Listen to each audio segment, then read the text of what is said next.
Assalamualaikum warahmatullahi wabarakatuh. Selamat pagi semuanya. Salam sejahtera untuk kita semua. Dalam video kali ini kami akan membahas materi pembelajaran dari analisis sistem tenaga.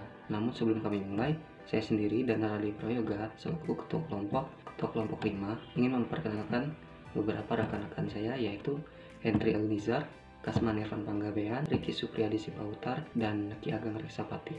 Jadi dalam pembelajaran analisis sistem tenaga, kita akan membahas tentang beberapa poin, yaitu pengenalan etap, analisis aliran daya, analisis rangkaian hubung singkat, sistem proteksi, dan analisis gangguan tidak simetris pada sistem tenaga tersebut. Langsung saja kita ke materi pertama yang akan dipresentasikan oleh saudara Hendri Elnizar. Assalamualaikum warahmatullahi wabarakatuh. Izin perkenalkan diri, nama saya Hendri Elnizar. Saya selaku PJ Percobaan 1, yaitu pengenalan etap. Di sini saya akan memberikan beberapa materi terkait dengan pengenalan etap. Oke, jadi etap itu kepanjangan dari Electric Transient Analysis Program. Nah, etap itu merupakan sebuah software atau perangkat lunak yang digunakan suatu sistem tenaga listrik. Nah, perangkat ini dapat bekerja dalam keadaan offline, yaitu untuk simulasi tenaga listrik, dan juga dalam keadaan online, itu untuk pengelolaan data secara real time. Nah, analisis tenaga listrik itu dapat dilakukan dengan menggunakan etap antara lain, yaitu analisis aliran daya atau load flow analysis. Yang kedua itu ada analisis hubung singkat atau short circuit analysis, dan yang ketiga itu ada motor starting. Lalu ada juga yang namanya arc phase analysis, harmonica power system, analisa kestabilan transient, dan protective device coordination. Nah, ada beberapa hal yang perlu diperhatikan dalam bekerja menggunakan etap. Yang pertama adalah one line diagram. One line diagram itu merupakan notasi yang disederhanakan untuk sebuah sistem tenaga listrik 3 fasa. Nah, sebagai ganti representasi saluran 3 fase yang terpisah, digunakanlah sebuah konduktor. Nah, hal ini memudahkan dalam pembacaan diagram maupun dalam analisa rangkaian. Yang kedua ada library. Library itu merupakan informasi mengenai semua peralatan yang akan dipakai dalam sistem kelistrikan. Data elektris maupun mekanis dari peralatan yang lengkap dapat mempermudah dan memperbaiki hasil simulasi ataupun analisa. Yang ketiga ada standar yang dipakai. Nah, biasanya mengacu pada 2, yaitu IEC dan ANSI. Nah, perbedaan antara IEC dan ANSI ini terletak pada standar frekuensi yang digunakan, yang mengakibatkan perbedaan spesifikasi peralatan yang digunakan. Jika pada IEC, nilai frekuensi yang digunakan adalah 50 Hz, sedangkan pada standar ANSI, nilai frekuensi yang digunakan tuh 60 Hz. Itu tadi untuk materi yang pertama. Selanjutnya materi yang kedua tentang analisis aliran daya yang akan dibahas oleh saya sendiri.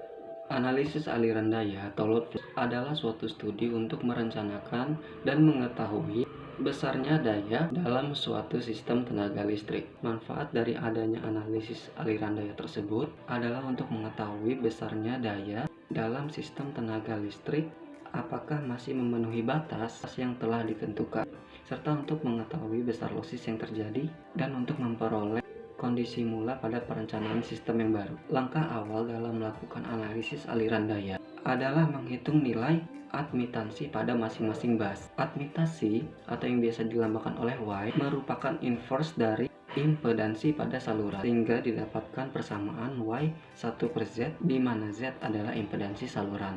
Tegangan dan vektor arus injeksi pada setiap bus dapat direpresentasikan pada persamaan ini.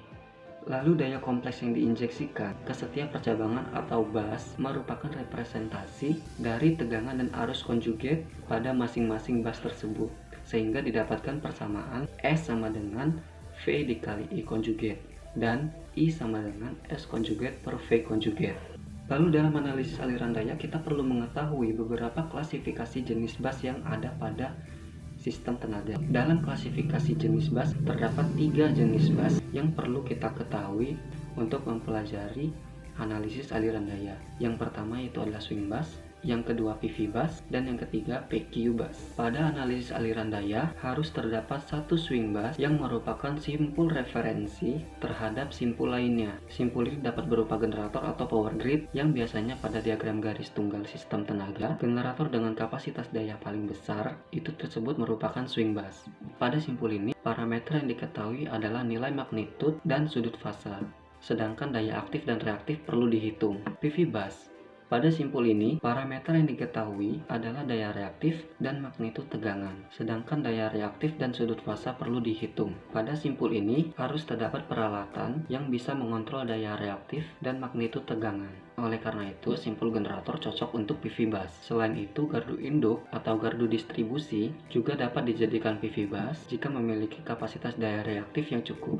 PQ bus. Pada simpul ini, parameter yang diketahui adalah daya reaktif dan daya aktif, sedangkan magnitud tegangan dan sudut fasa perlu dihitung. Pada sistem tenaga listrik, simpul beban dapat dijadikan PQ bus. Dalam analisis aliran daya, terdapat metode-metode penyelesaian permasalahan dalam aliran daya. Yang pertama, itu metode Gauss-Seidel. Metode Gauss-Seidel yaitu metode yang umum digunakan dalam penyelesaian aliran daya yang didasarkan atas metode Gauss dan metode Newton. Metode Newton-Raphson adalah metode yang efisien dalam menyelesaikan persamaan nonlinear. Metode ini dapat mengubah proses penyelesaian persamaan nonlinear ke bentuk proses persamaan linear. Lalu yang ketiga adalah metode fast decouple. Untuk sistem dengan jumlah simpul yang banyak, diperlukan penyederhanaan dalam menyelesaikan persoalan aliran daya. Persoalan aliran daya akan memberikan petunjuk sebagai berikut, yaitu daya aktif lebih sensitif terhadap sudut tegangan dan kurang sensitif terhadap harga mutlak tegangan. Sedangkan daya reaktif lebih sensitif terhadap harga mutlak tegangan dan kurang sensitif terhadap sudut tegangan. Lalu yang perlu kita ketahui, jenis-jenis sistem jaringan distribusi. Jaringan yang pertama yaitu jaringan radial. Sistem distribusi dengan pola radial merupakan jaringan sistem distribusi yang primer dan murah biaya investasinya. Namun, tipe ini dalam penyaluran energi listrik kurang handal karena bila terjadi gangguan pada penyulang, maka akan menyebabkan terjadinya pemadaman pada penyulang tersebut. Terdapat beberapa kelebihan dan kekurangannya. Kelebihannya yaitu, yang pertama, lebih murah biaya investasinya dan lebih sederhana pengendalian dalam sistemnya. Namun terdapat kekurangannya yaitu kualitas listriknya kurang baik dan jika mengalami gangguan pada satu titik, maka titik yang lain tidak akan teraliri listrik. Jaringan yang kedua yaitu jaringan hantaran penghubung atau tie line. Sistem distribusi tie line digunakan untuk pelanggan penting yang tidak boleh padam. Contohnya itu seperti bandara, rumah sakit, dan lain-lainnya. Sistem ini minimal memiliki dua penyulang sekaligus dengan tambahan automatic change over switch atau automatic transfer switch yang setiap penyulang terkoneksi ke gardu pelanggan khusus sehingga bila salah satu penyulang mati atau mengalami gangguan, maka pasokan listrik akan dipindah ke penyulang yang lainnya. Yang ketiga, jaringan lingkar atau loop. Jaringan ini merupakan bentuk tertutup atau biasa disebut juga jaringan ring karena susunannya membentuk suatu ring. Tipe ini merupakan jaringan distribusi primer, gabungan dari dua tipe jaringan radial di mana ujung kedua jaringan dipasang pemutus daya atau PMT. Tipe ini lebih handal dalam penyaluran daripada tipe radial. Namun biaya investasinya lebih mahal. Secara sederhana, jaringan loop ini memiliki beberapa kelebihan dan kekurangannya. Kelebihannya itu adalah kualitas listriknya lebih baik dan jika mengalami gangguan pada satu titik, maka titik yang lain dapat dialiri listrik dari PMT yang lain. Namun kekurangannya adalah lebih mahal biaya investasinya dan lebih rumit dalam pengendaliannya. Yang keempat adalah jaringan spindle. Sistem spindle adalah suatu pola kombinasi jaringan dari pola, radial, dan ring. Spindle terdiri dari beberapa penyulang atau feeder yang tegangannya diberikan dari gardu induk dan tegangan tersebut berakhir pada sebuah gardu hubung. Jaringan ini merupakan jaringan distribusi primer gabungan dari struktur radial yang ujung-ujungnya dapat disatukan pada gardu hubung dan terdapat penyulang ekspres yang dimana penyulang ekspres ini harus selalu dalam keadaan bertegangan dan siap terus-menerus untuk menjamin bekerjanya sistem dalam menyalurkan energi listrik ke beban pada saat terjadinya gangguan. Yang kelima adalah sistem gugus atau sistem cluster. Sistem gugus banyak digunakan untuk kota besar yang mempunyai kerapatan beban yang tinggi.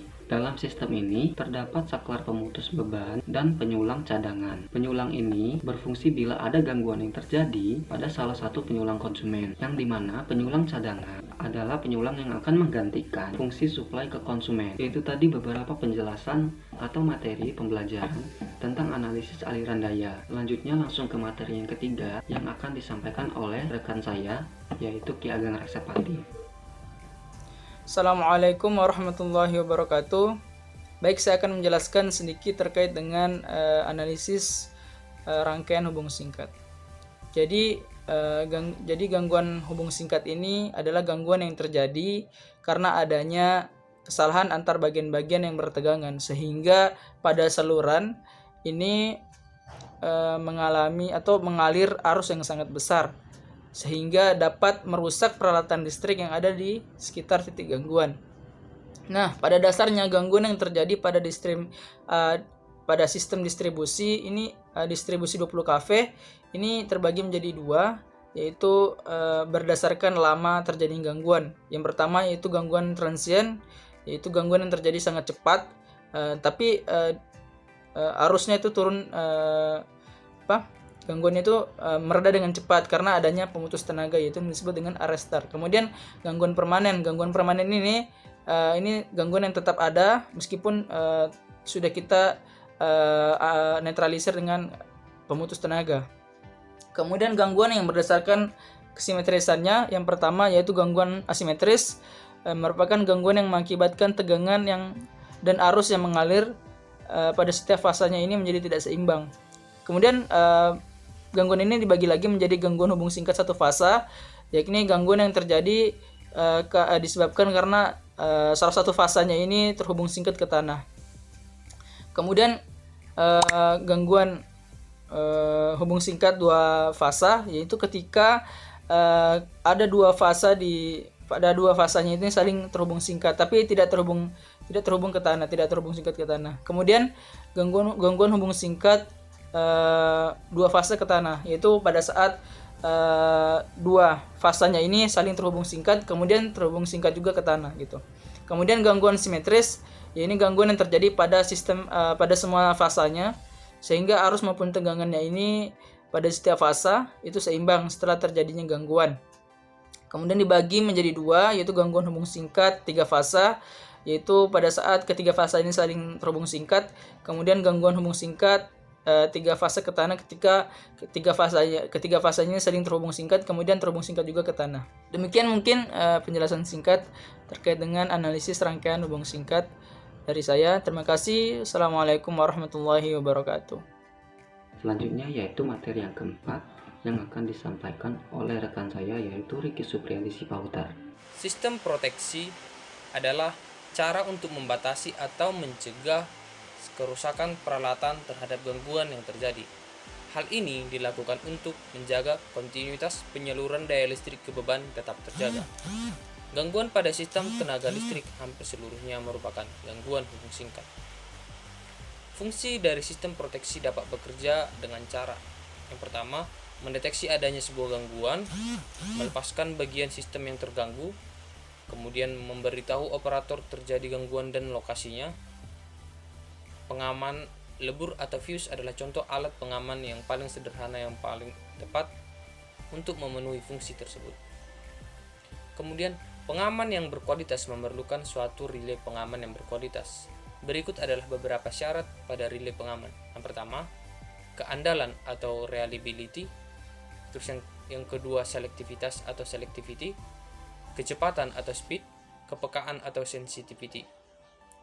Komponen pada sistem proteksi. Yang pertama adalah relay proteksi, pemutus tegangan atau PMT, trafo arus atau trafo tegangan, baterai atau aki. Pengertian dari relay adalah sebuah alat yang bertugas menerima atau mendeteksi besaran tertentu untuk kemudian mengeluarkan perintah sebagai tanggapan atau respon atas besaran yang dideteksinya. Berdasarkan cara mendeteksi besaran, relay dibagi atas dua. Yang pertama, relay primer dan relay sekunder. Relay primer, besaran yang dideteksi misalnya arus, dideteksi secara langsung. Sedangkan relay sekunder bekerja melalui alat-alat bantu misalnya trafo arus atau trafo tegangan. Konstruksi relay terdiri dari dua bagian utama, yaitu kumparan magnet dan kumparan induktif. Pada sistem proteksi, terdapat macam-macam atau tipe karakteristik relay inverse, yaitu standar inverse time atau SIT merupakan perbandingan karakteristik yang menunjukkan perbandingan antara besaran arus dengan waktu kerja relay standar.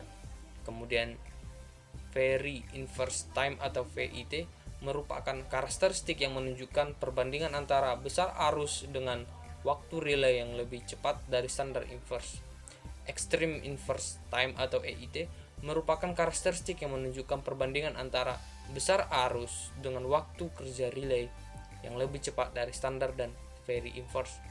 Long time inverse atau LTI merupakan karakteristik yang menunjukkan perbandingan antara besar waktu dengan waktu kerja relay yang lebih lambat di antara karakteristik yang lainnya. Relay arus lebih atau overcurrent relay merupakan relay pengaman yang bekerja karena adanya besaran arus yang terpasang pada jaringan tegangan tinggi, tegangan menengah, dan juga pada pengaman trafo tegangan. Relay ini berfungsi untuk mengamankan peralatan listrik akibat adanya gangguan pasa-pasa. Prinsip kerja relay OCR atau overcurrent relay berdasarkan arus lebih yang telah dirasakan relay yang disebabkan gangguan hubung singkat ataupun beban lebih untuk kemudian memberikan perintah trip ke PMT yang kemudian bekerja sesuai dengan karakteristik waktunya. Prinsip kerja dari OCR atau overcurrent relay pada kondisi normal, arus beban atau IB akan mengalir pada SUTM atau SKTM, kemudian oleh trafo besaran arus di trafo ke besaran sekunder atau IR, di mana arus IR mengalir pada kumparan relay, akan tetapi arus tersebut masih kecil dibanding dengan harga yang telah ditentukan atau setting. Mungkin itu saja untuk materi yang keempat. Selanjutnya kita langsung saja menuju ke materi yang kelima yang akan disampaikan oleh Kasman Nirwan Panggabean. Percobaan 5, analisis gangguan tidak simetris sistem tenaga. Gangguan adalah suatu ketidaknormalan dalam sistem tenaga listrik yang mengakibatkan mengalirnya arus yang tidak seimbang dalam sistem 3 fasa. Gangguan dapat didefinisikan sebagai setiap kesalahan dalam suatu rangkaian yang menyebabkan terganggunya arus yang normal. Berdasarkan kesimetrisannya, gangguan terdiri dari gangguan simetris dan asimetris. Gangguan simetris yaitu gangguan yang terjadi pada semua fasanya sehingga arus dan tegangan pada masing-masing fasa bernilai sama. Di antaranya hubung singkat 3 fasa, hubung singkat 3 fasa ke tanah. Sedangkan gangguan simetris yaitu gangguan yang mengakibatkan arus yang mengalir pada setiap fasa tidak seimbang, yaitu diantaranya hubung singkat 1 fasa ke tanah, hubung singkat fasa ke fasa, hubung singkat 2 fasa ke tanah. Berdasarkan kesimetrisannya terdiri dari 2 bagian, yaitu gangguan asimetris dan simetris. Sedangkan berdasarkan lama terjadinya gangguan terdiri dari gangguan temporer, yaitu gangguan ini dapat hilang dan membaik dengan sendirinya atau bisa diperbaiki dengan hanya memutuskan beberapa bagian yang terganggu saja. Bila tak kunjung membaik, maka gangguan tersebut dapat berubah menjadi permanen. Yang kedua yaitu gangguan permanen. Gangguan seperti ini biasanya membutuhkan beberapa tindakan perbaikan lebih lanjut untuk menyingkirkan gangguan yang ada tersebut. Biasanya pada saat gangguan terjadi akan ada arus yang sangat besar mengalir pada fasa yang terganggu tersebut. Nah, akibat dari terjadinya gangguan ini dapat merusak peralatan-peralatan listrik dan terganggunya penyaluran listrik kepada konsumen. Menurut teorema Fortescue, 3 fasor tak seimbang dari sistem 3 fasa dapat diuraikan menjadi 3 sistem fasor yang seimbang. Himpunan seimbang komponen itu adalah yang pertama komponen urutan positif yang terdiri dari 3 fasor yang sama besarnya. Yang kedua itu komponen urutan negatif yang terdiri dari 3 fasor yang sama besarnya terpisah satu dengan yang lain dalam fase sebesar 120 derajat. Sedangkan yang ketiga itu komponen urutan 0 yang terdiri dari 3 fasor yang sama besarnya dan dengan penggeseran fasa 0 antara fasor yang satu dengan yang lain. Nah, itu tadi semua adalah materi tentang pembelajaran analisis sistem tenaga. Mungkin itu saja materi yang dapat kami sampaikan. Semoga video pembelajaran ini dapat bermanfaat bagi kalian semua yang menonton video ini. Mungkin terdapat beberapa kekurangan dan salah pengucapan. Kami mohon maaf yang sebesar-besarnya. Kami akhiri. Wassalamualaikum warahmatullahi wabarakatuh.